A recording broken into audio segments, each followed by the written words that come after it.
Lin-Manuel Miranda, you are the man of the moment, the man of the hour, the man of the year. Thank you. I remember being Conrad Birdie, and all the girls in the grade had to faint when I sang. And I said, I'm doing this for the rest of my life. Maybe you've heard of him, NFL superstar, Hall of Famer Joe Montana. The game is just so much fun. I always say I wish people could go out on the field one Sunday afternoon and play the game.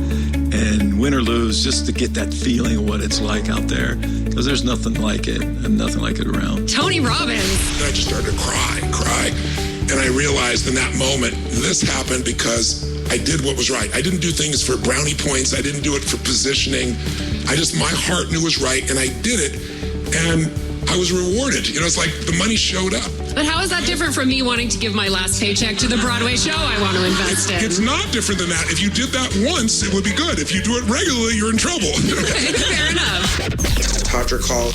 Todrick, I love you. Thank you. You're so sweet. I think that we're going to be best friends. I agree. I'm following you back on Instagram and Twitter right now, and it's going to be a BFF situation. You have no choice.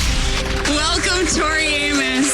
Hi, Laura. What's going on in the world, we have to respond to that and work together every night, collaboratively. I think that's essential because it's important that we're sharing, yes, our stories, but we're also planting seeds. Liza Koshy.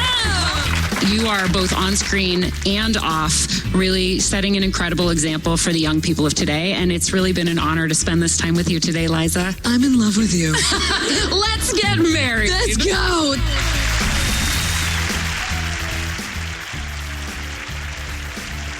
On today's show, Laura Heywood interviews Chef Katzie Guy-Hamilton, author of the cookbook Clean Enough, Get Back to Basics and Leave Room for Dessert. Welcome to Laura Heywood Interviews. I'm Laura Heywood. My guest, Katzie Guy-Hamilton, is a fantastic chef and a phenomenal human being. From the first time we met, she delighted me with her spirit. We were introduced at a dinner party and became instant friends. But before that, I'd watched her on Top Chef Just Desserts and thought, I bet we'd like each other in real life. And sure enough, here we are.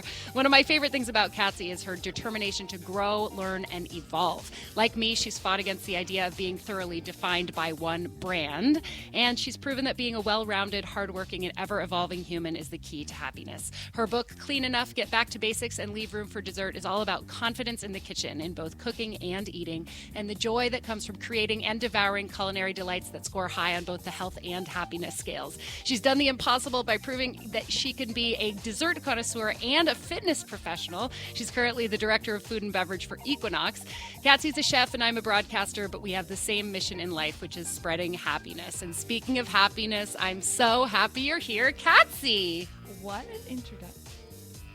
Yeah, you're on. Oh, what an introduction. I could not have said it better myself. Can I take you around with me? Please do, yeah. That was an evolved elevator pitch on me as a human where, please don't put me in a corner telling me that I need to be only in the wellness sphere, because I think wellness is happiness and ability to thrive, and that definitely includes things that are just for pure joy in the edible category as well as the lifestyle category. So it's something that's so important to talk about right now, as there's gluten-free this, dairy-free that, what do I eat, how are you defined, what's dogmatic.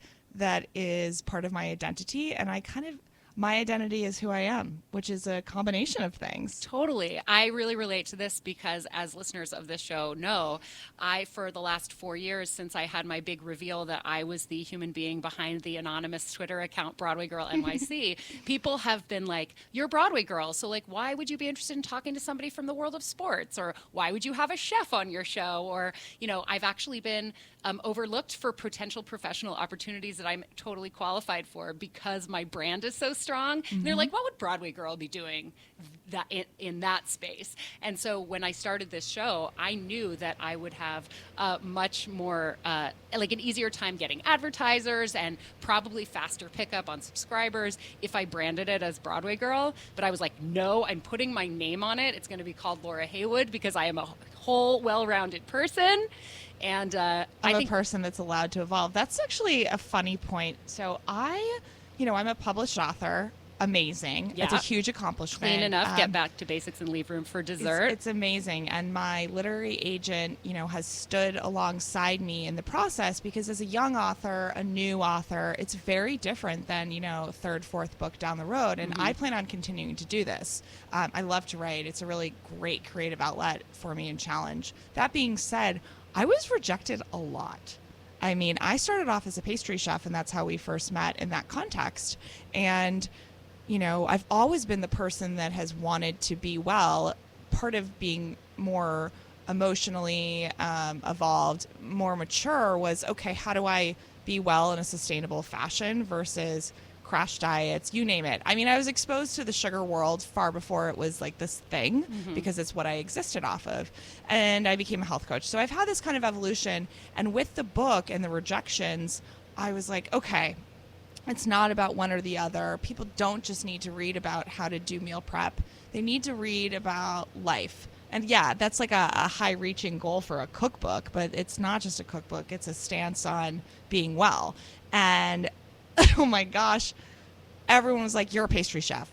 Write a book about pastries. Well, you were on TV on this high-profile show that was called Just Desserts. And granted, that's a pun, but it's also...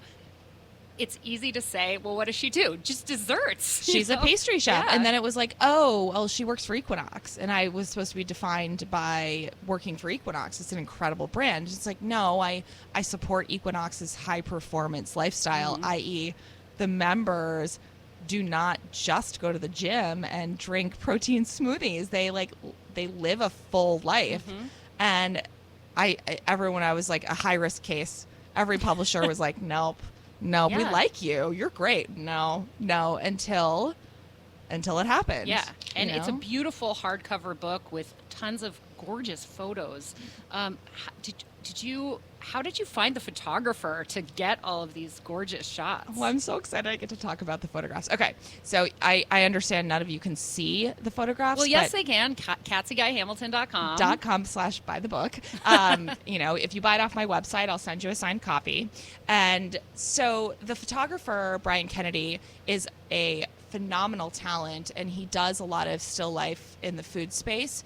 I met Brian through Max Brenner when I was wearing 1,000 hats. And one of the things By the way, Max Brenner is not just a person's name. Max Brenner is like the world's biggest chocolate restaurant space. Is that how you describe it? It's like the Starbucks of chocolate in some capacity, especially in the franchise locations. It's a, huge casual dining and fun experiential restaurant in Union Square. But I kind of became, because Max Brenner is this amorphous character that is like Aunt Jemima. So it's not an actual guy. No, it's not an actual guy. I mean, Oded Brenner started the company, so his last name is Brenner. However, Betty Crocker was a mythical creature. So Max Brenner is this creative creature that wants you to have fun with chocolate rather than it be in this like glass case where it has to be perfect. And that's so my style in dessert. I'm not the person that makes sculptures. I want to put something in the bottom of a bowl, and I want you to lick it clean.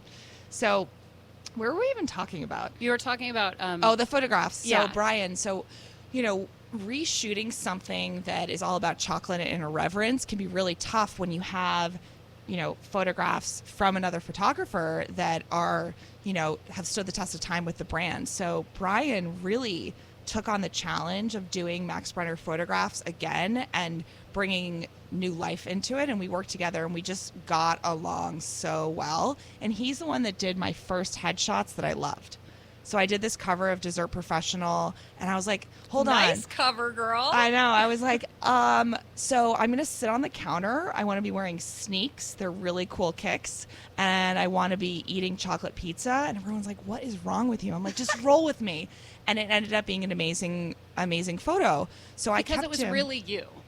It wasn't It wasn't a picture of your brand. It was a picture of you as an authentic, well-rounded human being. Yeah, and having fun. Yeah. I remember learning. I knew Max Brenner because I'd walk past it. Yeah. And this sounds like people get so mad at me when I say this, but I'm not really that into chocolate. I don't hate it. I just can sort of take it or leave it. I'm much more of a savory person. When I found out that Max Brenner did savory stuff with chocolate, like the chocolate grilled cheese, was like, what?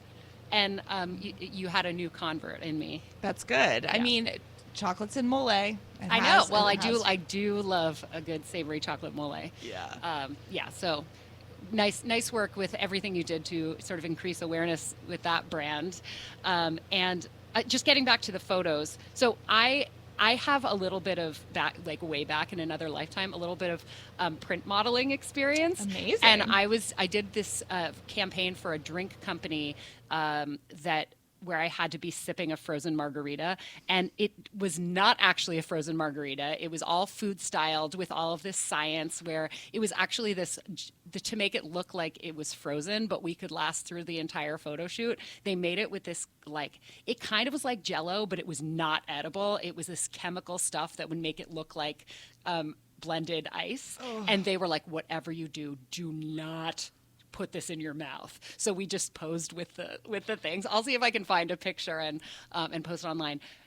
Is your food your actual food in these pictures? I'm like grinning at you ear to ear, because one of my favorite fun facts about the book is that every single photograph is cooked to recipe. So that means I'm so glad to hear that. It'll be just as beautiful in your own It will be home. Just as beautiful. And, we had a talent that helped with the cover photograph, because that is something that, every detail in Nyc really matters. Mm-hmm. And I was really fortunate to have a kitchen assistant who's a dear friend. We started off as pastry cooks together when we were really young. Not shorter, but I always motion that we're shorter in that time. Be less wrinkles. And I don't see a single wrinkle on your cute freckly face, so just stop it. Facial acupuncture. Whoa. So, yeah, whoa. And, so we cooked a recipe, and I didn't have the budget for a food stylist, Mm-hmm. so I was cooking and shooting even the milkshakes live shot. I made everybody sweat. We were hanging out. We had a great time. And, when you're in a really good flow with a photographer that you have a great, relationship with, and you have some understanding of mild food styling and food photography, and you also love your food. I love my food. Mm-hmm. You can do it. It's a grind, though. I had like this bandana on and running sneakers and these weird high-waisted pants on for 10 days straight, and I just went for it. My favorite are the pictures of you with the food. Like, there's one of you. What is this a picture of? You're sitting on a beach with a turtleneck pulled half over your face, and you're eating something that looks like pie filling. It's borscht. It's borscht.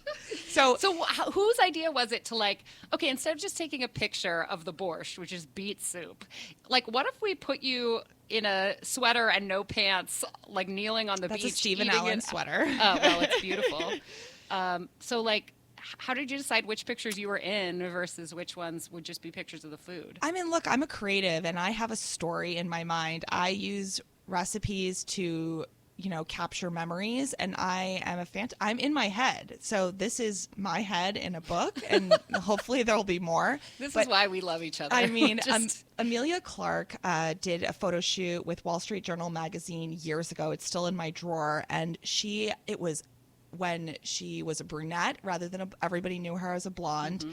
And the most beautiful beach photographs in this light blue sweater. And I was so inspired that it's stuck in my head forever. And, then we had a borscht shot on Rockaway Beach. Doesn't even look like the Rockaways. No, it looks like I don't know. It looks, what it reminds me of is when, because you are in a sweater as opposed to traditional beachwear, it reminds me of the scenes in, oh my gosh, what is that movie with Jim Carrey and the chick and Kate Winslet, where they Eternal Sunshine of the Spotless Mind? Oh yeah. Where they're like, meet me in Ronkonkoma or wherever it was.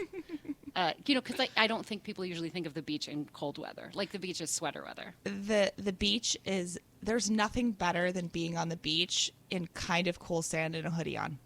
I agree. Long conversation, nap by yourself, whatever it is. But yeah, I love the beach in all seasons. Maybe not the dead of winter. I don't surf, so I'm not that cool Rockaway surfer that wears the full gear.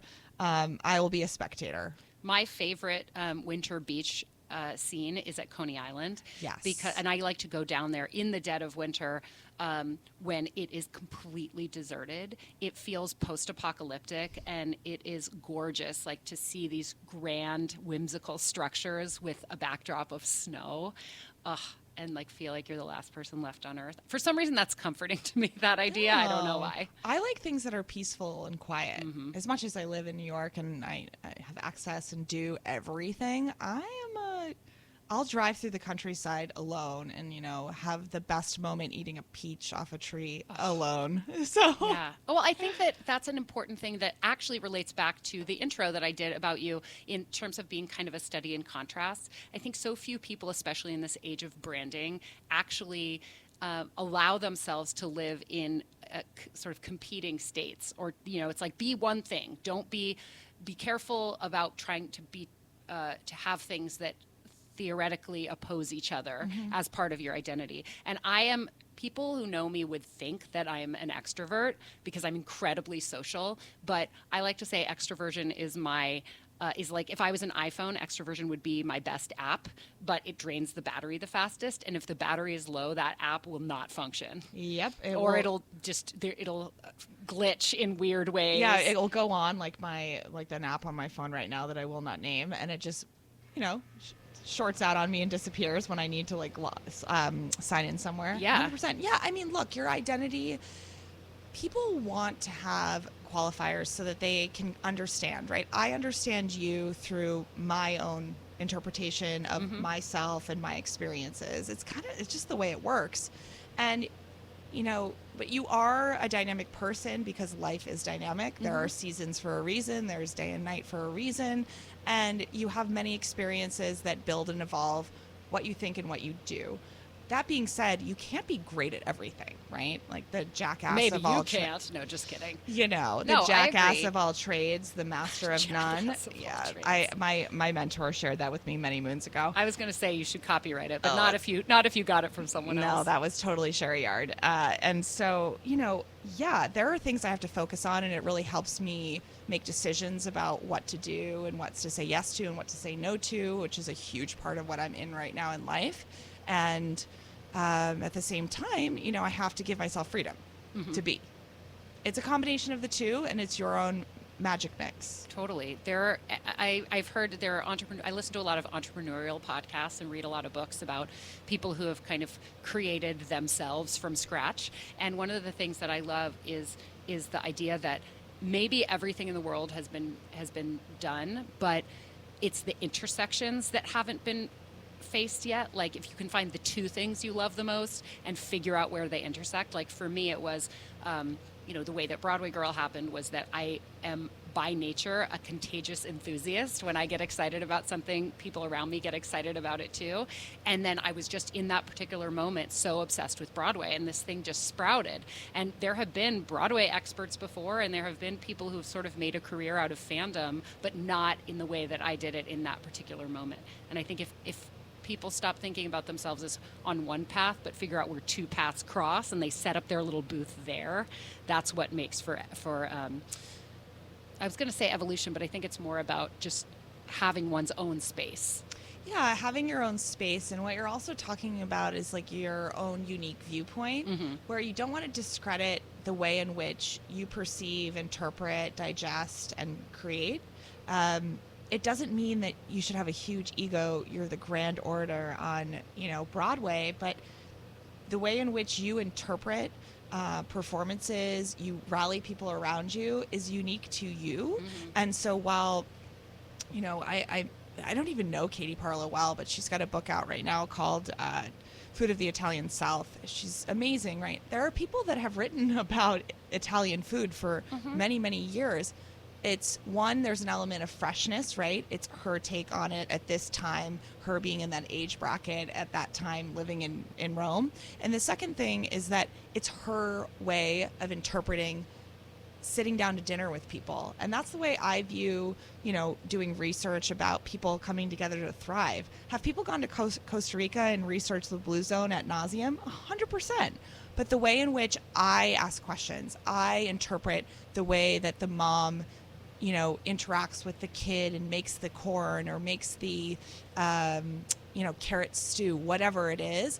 It's my way of interpreting a story and sharing. And so I don't want to feel like I'm copying somebody. Right.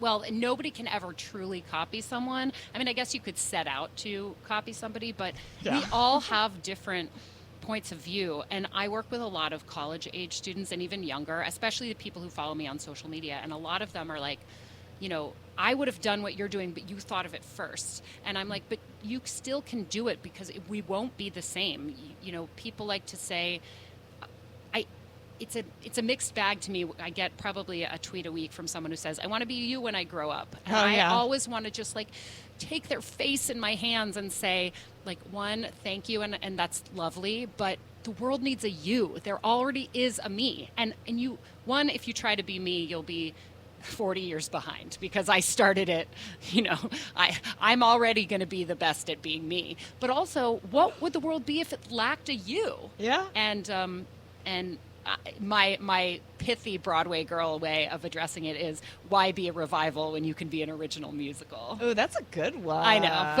but also then I think about the revivals that I've loved. But again, I guess it still fits because the best revivals are the one that take the seeds of an idea and update it and make it their own. Be like, what? Like for example, there's a new production of Oklahoma on Broadway right now that is really dark. And it makes you realize, oh, like this time when the states were becoming established was not this happy-go-lucky, you know, just delightful time that like the quote-unquote make America great again. It was like, maybe it never was so great. And maybe that was a really difficult, problematic time. And I love that show has come back in a way that makes us look at it in a new way. So this is all off of the YB. Like if you're going to be a revival, find a way to do it differently instead of just putting the same thing on stage 20 years later. Yeah, really challenge yourself to let yourself interpret the story as you please. I have a question for you though. Yeah. So this has something to do with people reaching out to you. What did it feel like the first time someone reached out to you being like, I want to be you? Did it freak you out? Freaked me out. Well, it didn't freak me out in the sense that I was like, oh my gosh, stalker. Like it wasn't that. It made me feel like an imposter. Yes. It made me feel like because I guess one, I'm so close to all of the delightful things that happen in my life that sometimes I lose sight of how incredible it actually is. So it was a good reminder in that way. But also it was that inspired me to start talking about the darkness. I have recently been very vocal on social media about the fact that I suffer from chronic depression and anxiety, that I was taken out of school in high school because of suicidal thoughts, and I was put on 24-hour watch. And if I hadn't had such an available, devoted, like supportive family that could afford to watch me 24 hours a day, I would have been hospitalized. People see me as this joyful, I don't know if easygoing would exactly be the word because I'm so intense, but people think that happiness came easily to me. Mm-hmm. And so I realized that it was important that when people saw me and wanted to, quote unquote, be me, that I needed to let them know that they'd have to be all of me and that it's not like the easiest, happiest thing, but that the fight against that darkness or through it was what gave me the muscles to have joy at a professional level, because if I hadn't had to fight, I never would have developed those muscles that allowed me to kind of rise to an elite level of joy spreading. Right. Yeah, I'd be able to sit alongside the darkness is kind of the challenge in life. Yeah. You know? Yeah, and I think that while the intro to your book is my favorite part. The recipes are great, and I'm like, what? There's such a thing as carrot cinnamon lemonade? It's so delicious. Oh my gosh, and you can drink it warm or hot or cold. But it was, I remember, so Katzie, here's a little backstory for the listening audience. Katzie and I said in the intro that we met at a dinner party, but we first met at Sirius XM, right? Yeah, Sirius XM. And then Martha we ended Stewart up show I was in there for. I think. That's right. Yeah. That's right. But then we did end up at a dinner party together at the Dream Hotel. With Ron Ben Israel, who's like the king of wedding cakes, and I was dating the chef at the restaurant at the hotel at the time. So I invited Ron to come, and he was like, "I'm bringing some pastry chef friends." So there ended up being a bunch of us. But then. then I had tickets to a rock concert for this Britpop band called Travis. Oh my God, I love Travis. I know, me too. Flowers in the window. I had 2 tickets. I got them last minute. I hadn't seen Katzie in years. And so I looked on Facebook because I didn't know if any of my friends were into Travis. I looked on Facebook to see who was a Facebook fan of this band from the UK. And it was like Katzie Guy-Hamilton. So I reached out and I thought through Facebook Messenger and I said, this might be really weird. I don't even know if you remember me, but we're still Facebook friends. Would you want to go to this show with me tonight? And she was like, is it weird that I want to say yes? And so we went. We had a blast. And then like things sort of, and then we chatted a little bit after I left SiriusXM, when Katzie was getting her life coaching, wellness stuff together. I think we met at the Ace Hotel where you were working at the time, but we don't see each other that often. No. And then you don't know this, but when you invited me to your book release party, I thought, I doubt she even remembers who I am. I'm sure I'm just on some old email list. Was not I the probably case. shouldn't go to this party because, like, I don't want to show up and have people be like, who is this weirdo showing up at this party? And then I went, you know what? They invited me. And I don't care if it was a mistake. If they didn't want me there, they shouldn't have invited me, thinking they was some like big PR machine behind your book. Oh, I'm my own PR machine. And I was like, there's going to be food there. And Yes. I'm going to go. Maybe I'll just go and eat the food and like let people look at me and think I'm this imposter again. But I walked in and the first thing you did was greet me like by name, and you were so happy I was there. And that's where I got my copy of Clean Enough, Get Back to Basics, and Leave Room for Dessert. And I remember, because I was feeling a little shy and maybe my batteries weren't charged enough to be super extroverted that evening, because it was like very fancy people at your book release party. It was a hot mix of people. Yeah. So I took my copy of the book and I sat down and I read the introduction, and I was reminded why I was so drawn to you from the beginning, because it really is the story of how you came around to being this beautiful mix of like salty and sweet, which I think is a description of both the recipes and your personality. It is very true. And I was like, we're kindred spirits. We both are about being complicated, sort of messy individuals who have found a way to turn curiosity into joy, and to find that when we're doing it right, it's the journey, not the destination, that matters. It's allowing ourselves to be complicated and sharing what we learn along the way, not necessarily as, like you said, holding yourself up as a paragon of expertise, but rather a person who has embraced the idea of discovery and wanting to share the things we've discovered on the journey to discovering more. Yeah, and being loving in difficult and joyful moments, which is the challenge. You know, it's the challenge of the imposter syndrome.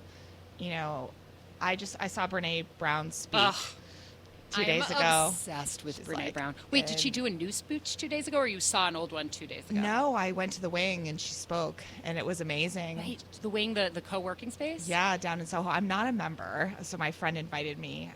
She was there. Yeah. Oh my gosh, she was in New York and I missed her? She was amazing. I mean, she talks a lot about shame and courage, and these are things that are really part of the dialogue that's going on right now, as they should be. And somebody also asked me yesterday after this about imposter syndrome. I thought a lot about this as well. I mean, you can't make these bad feelings go away. Mm-hmm. You know, when you have imposter syndrome, new author, right, talking about Broadway, people wanting to be you, whatever it is, the number one thing is, it sucks. You got to sit there with it. Mm-hmm. I mean, it will go away as you gain confidence. It will go away as you sit with it. But the number one thing to imposter syndrome is that, feels terrible. Do you have the courage to keep on going? Yeah. I've started thinking about, I haven't thought about imposter syndrome this way, but when I get depressed, I have to frame it the same way I would frame the flu. Mm-hmm. Like, you can't just say, get out there and do it anyway. It's like, you got to wait it out.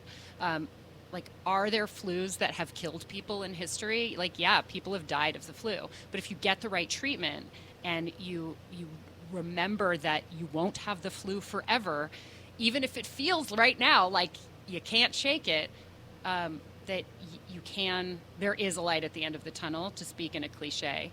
And I guess looking at imposter syndrome that same way is important. I think for me, when I feel like an imposter, I go, all right, what would a non-imposter do? Yeah. And then I can actually spring myself into action that way. I think that the thing that has been the greatest lesson of my life is that being new at something is not the same as being bad at it. And while you can't necessarily be, as you said, a jackass of all trades, you can't do everything to a level of like true expertise.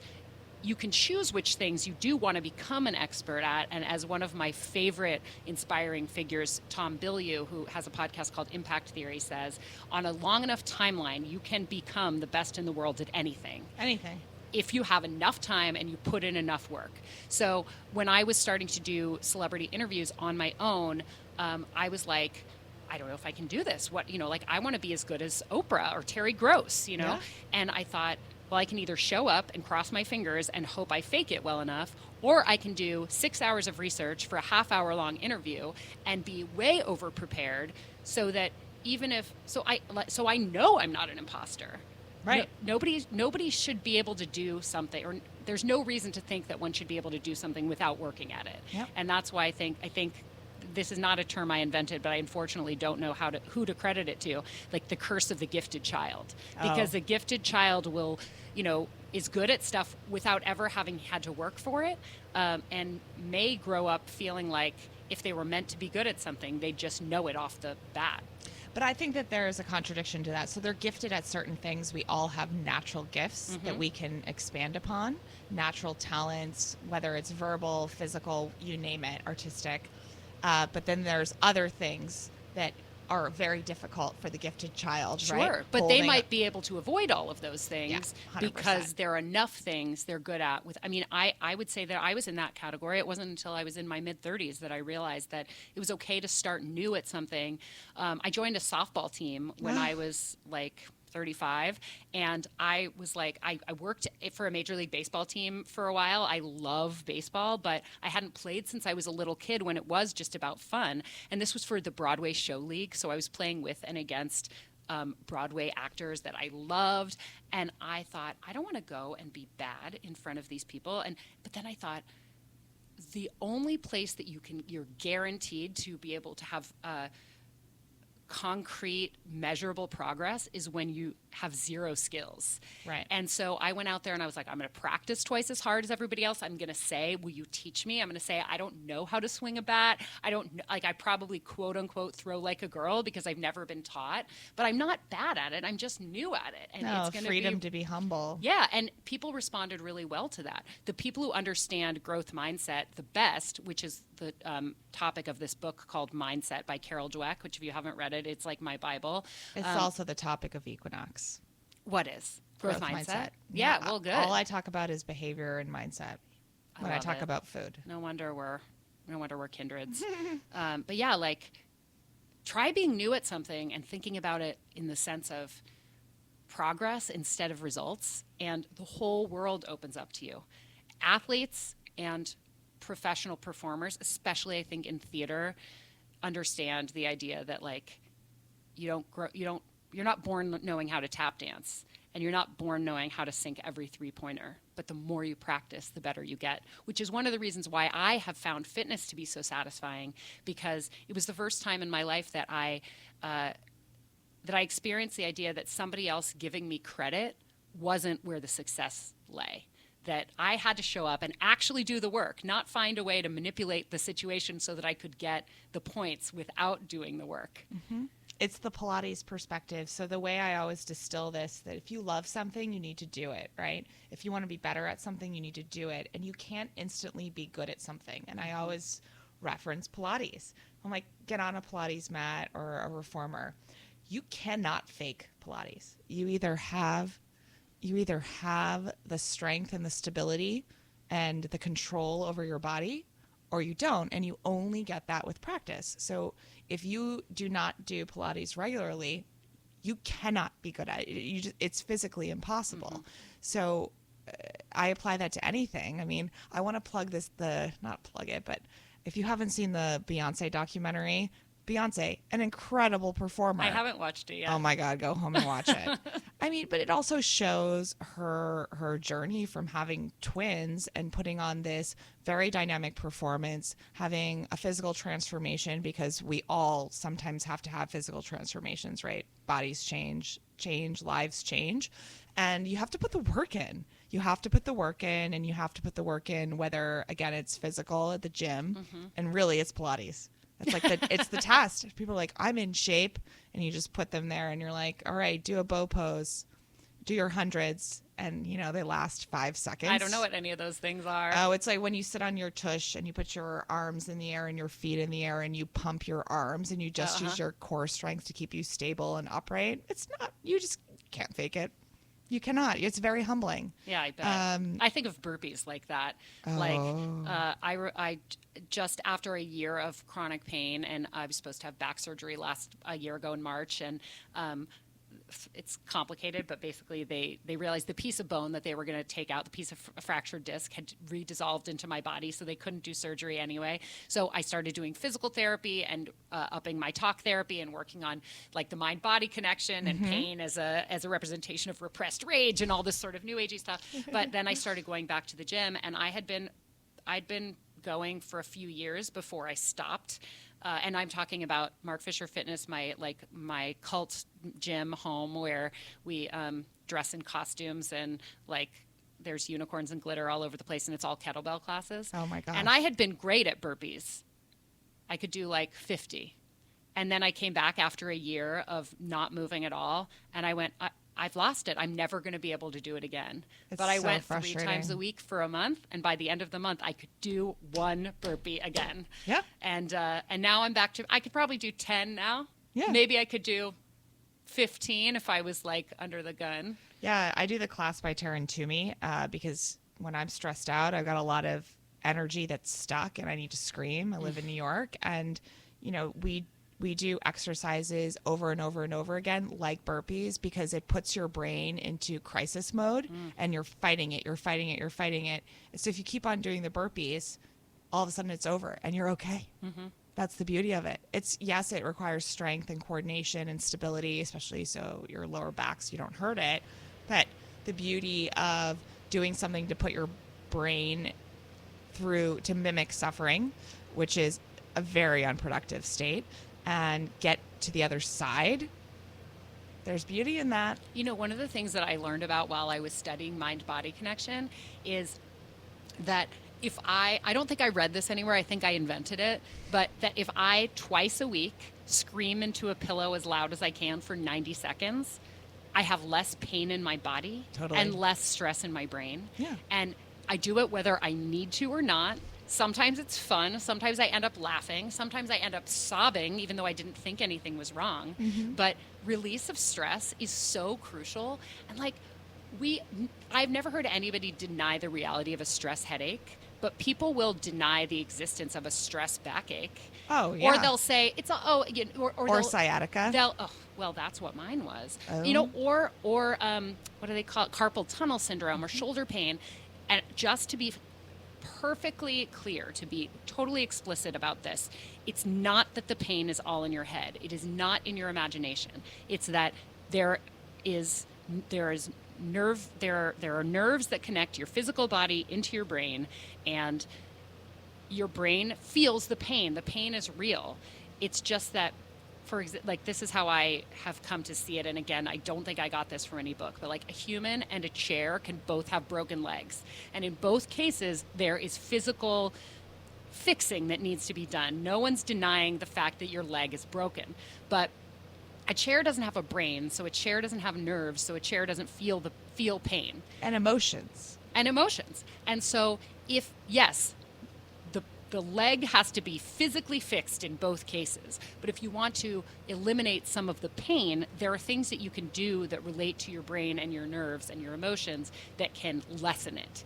So I resisted this idea of mind-body connection and the idea that my pain might actually have an emotional component, because I thought that reduced the idea of its validity, that it was like I was making it up somehow.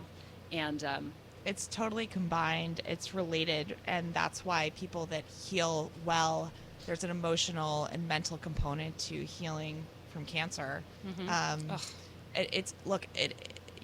You can't look at something in a vacuum. You need to look at something, the total picture, and that applies to your physical, your emotional health, your work, your life, your relationships. On a screaming anecdote to get lighter again. Yeah, let's do it. Because, we apparently have so many crossovers. I love the ocean, full of negative ions. That's energy. I feel charged up. But I also use the ocean because I scream underwater. Really? No one can hear you. Yeah. It's this, yeah. And so I love throwing myself in the ocean, but I also just love being at the beach, even in the winter in a turtleneck eating borscht to bring it back to clean enough. But yeah, I scream underwater.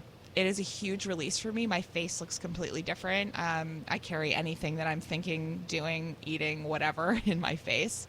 What do you mean you carry what you're eating in your face? Oh my God. My friend's like, why do you look so good? Like really, like markedly different after a facial. I'm like, because I got the chubby cheeks. So if I'm salty, they get all the fluid out, And that helps me age, having the chubby cheeks. But yeah, it's so cathartic to scream. And so I scream at Taryn Toomey in the city, in the class where I do the burpees, because it's a safe space. And I really bring my all to help the room feel comfortable to bring their all their dirt. And at the beach, underwater. Can we go to the beach together sometime? Please, let's go to the Rockaways. Okay, we can take the subway out there. Although I'm going to be in Italy starting in July. Yeah, let's talk about that. I wasn't sure whether we were allowed to talk about it. It is public knowledge, yeah. So Katzie got this incredible opportunity to go to Villa Lena. So I am going to, it's a hybrid of a place for a hybrid of a person.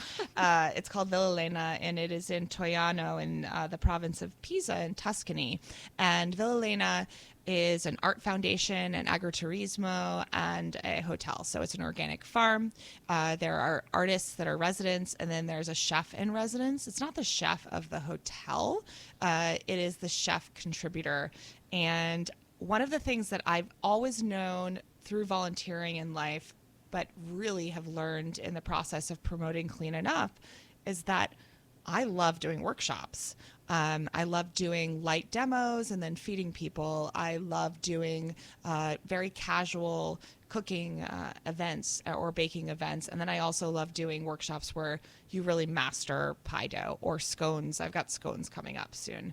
And I'm going to be doing workshops where we're foraging and baking. So I do not believe that they've ever had a pastry chef at Villa Lena before. Oh, wow. Yeah, and so I can lean into that awesome skill and gift. And then gardening and cooking. So the cool gardens, using the different herbs and cabbages and making cooked and raw salads and pickled and this, that, the other thing. And then they do a chef in residence dinner. So I will be contributing. I'm going to do a lot of writing. And I'm going to be cookbook number 2. Yeah, I'm so interested in how people come together to thrive. So have people gone into an Italian mother's kitchen and had dinner and seen how she feeds her family? Yes, but it's going to be through my lens, my way of kind of pulling out the natural food, the health, the vibrancy of people and the healing. And I'm just so interested in it. I just did it in Costa Rica. I'm about to go to Stonington, Connecticut, because people are well in the United States, believe it or not. I don't have to get on an airplane. And then I'm going to be doing it in Italy. I'm so thrilled. And I learned a fun fact. So, a family friend, they have a few towns over from Toiano, have an old villa that they've been going to for years, living my dream life, spending, 2 months of summer there. And they said that Toiano used to be a viper town. I was like, what? Like a gang town, abandoned town? Oh my gosh. Super cool. I'm into it. And so, something is being built here because it's evolving. It has people contributing that are the artists. It has the people that work there that are bringing it to life every season. And then there will be Katzie, they're cooking and being in Italy, which is one of my favorite places. Are you allowed to have visitors? Yeah, it's a hotel. Oh Oh my gosh. And then in my free time, I want to get to know Tuscany, not just, as my friend told me, don't be an American and spend your free time flying to something for 24 hours all the time. But I want to get to know Tuscany. And then, I love southern Tuscany very much so, whether it's the natural springs or the Pelicano, which is this old Italian kind of like Hollywood hotel built into the rocks on Mont Argentario. It's amazing. It's why I have oatmeal in the book. Even though it's porridge, right? It's oatmeal. It changed my life when I was at the Pelicano because it was freshly milled. And when you think about coffee beans, you think about flour, but most people would think about coffee. Take a coffee bean and you grind it, and the aroma is released. And that cup of coffee tastes completely different than coffee made with pre-ground coffee. This is actually a really important thing to mention about your book, which is that it has all this beautiful storytelling in it. Oh, yeah. And you'll talk about your personal experiences. It's almost like a memoir cookbook combo. Again, like, do you file it under memoir? Or do you file it under cookbook? Who cares? Because it's true to you, and it doesn't make itself into one thing. I remember going to a talk given by a woman who was very high profile in the fitness industry, who wrote a book that was basically, it was similar to this, but without the recipes. Yeah. But the publisher forced her to put the word diet on it because they said you'll sell 100 times more copies with a book that has the word diet in the title. And the talk she gave was all about how much she fought against and failed to. They were like, we won't publish it if you don't put diet in the title. Yeah. And I think she had some regret over that, but she made it the point of every bit of promotion she did to say, like, you shouldn't go on a diet. You should just find the joy in what you're eating. And she was the one who inspired me to start thinking about, there on the back of packaged foods, there's the nutritional information. Mm-hmm. I always think of what my joy index would be because I think that it has a direct correlation to the calories. And if it's high in calories and low in joy, then it's easy to dismiss. But if it's high in calories and also high in joy, they cancel each other out. And I allow myself to experience the food and really engage with it. Yeah. And there's apparently some science that shows that the calmer you are and the more joyful you are, the faster you actually burn the calories. Well, so your emotions are in your gut. So, be emotionally stuck, you're going to be constipated, or you're going to have your stomach's going to be upset. It's a huge issue in the wellness industry where people have food fear and they have major stress, and then that impacts their ability to digest. So you're eating all the right things, and you have dysbiosis, which is leaky gut, which all of these things are bad, right? So what I'm trying to say is treats are sometimes food. So if your joy index is high and it's not something that's full of vitamins and minerals, i.e. a perfect slice of chocolate cake or gelato on a bench overlooking the sea. I mean, I preserve memories with recipes for sure, as the book would describe. That's important. It's a sometimes food.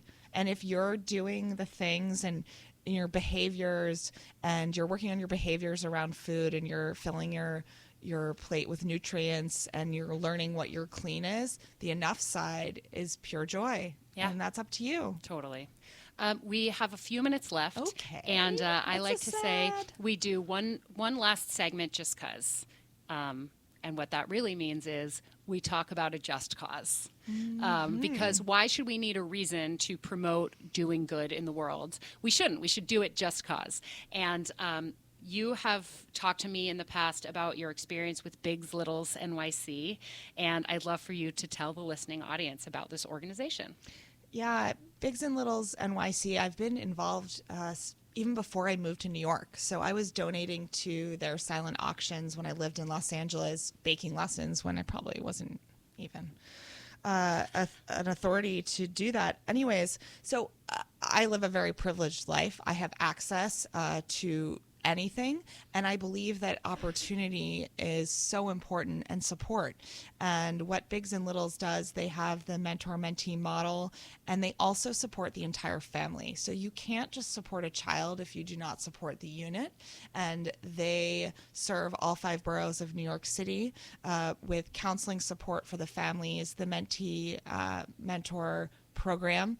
And I believe so strongly that if you have support and encouragement and a space and inspiration, that you can achieve anything if you put your mind to it. Life will be a magical experience through every trouble, through every obstacle, through anything. And so that offering is so important that it never stops. Mm-hmm. We can't stop having mentors. Right. For the underserved, for everyone. You can't stop being inspired and supported. And they do an amazing job of this. They're based in the East Village. They have their spring gala coming up around the corner from here. And I really encourage you looking them up and looking where you can support other people. So if you do it financially, awesome. If you're doing it as a mentor, amazing. If you do something where you volunteer once a month, do it. But you've got to show others that you can be dynamic, that you can support, and that you are willing to give your time because you're grateful for all of the help that you have gotten throughout your life. Do you have a personal Little? I do not. I do fundraising for them. Oh, great. Yeah. Cool. So bigslittlesnyc.org is the website. And I was really encouraged to see that over 70% of the families they work with are headed by single mothers. 50% of the parents are unemployed or underemployed. 70% live below the poverty line. So these are families and kids who really need people like us to put our money where our mouth is, or put our effort where our mouth is, or to actually spend the time with a mentee. Also, one of my mentors, Mark Fisher of Mark Fisher Fitness, taught me that you can learn equally from your mentors, your peers, and your mentees. And I think it's important not only to go into an organization like this going, I'm going to teach someone something, but to think, I'm going to learn something from the person that I am mentoring. And a new perspective on life, especially from those of us who come from privilege, is so important. And I think it is a dynamic, equal partnership relationship where both people get to learn and grow as a result of their relationship with the other. Absolutely. I think that children are very humbling. They get you out of what you think you are into who you are, and you're able to contribute and learn at the same time. That's awesome. Yeah. I am going to pledge right now to make a donation to Bigs and Littles NYC in honor of you, and I'm encouraging my listening audience to do the same. Little drops in a bucket fill that bucket, and so every week I make a donation, or twice a week, Mondays and Wednesdays, live noon to 1, and I make a donation to every organization on behalf of the guests that I have in studio. And my dream is that, like, when this show grows, hopefully to have tens of thousands of listeners, that even if we each put a few dollars into that bucket, every week there will be a measurable difference for the organization in mind. So today it is bigslittlesnyc.org. Make a donation in Katzie's honor and in honor of all of the families that will benefit from that donation. We are so grateful. Many hands make light work. Oh, I love it. A proverb. All right, let's tell people where they can find you. I know KatzieGuy-Hamilton.com. Everyone knows how to spell Guy, and everyone in this day and age knows how to spell Hamilton. That's right. And Katzie, K-A-T-Z as in zebra, I-E. Also find me, Katzie Guy-Hamilton, on Instagram. I'm on Facebook, Chef Katzie Guy-Hamilton. I'm on LinkedIn if you feel like connecting that way. Can we talk about your Twitter handle? Yeah. Oh, Dirt Cake. Yeah, dirt_cake. Which that's my original tagline that I've never changed. So for somebody who's known for this clean enough to have dirt in your Dirt Twitter Cake handle. was my first loves. The person that introduced me to Travis, that was his favorite dessert.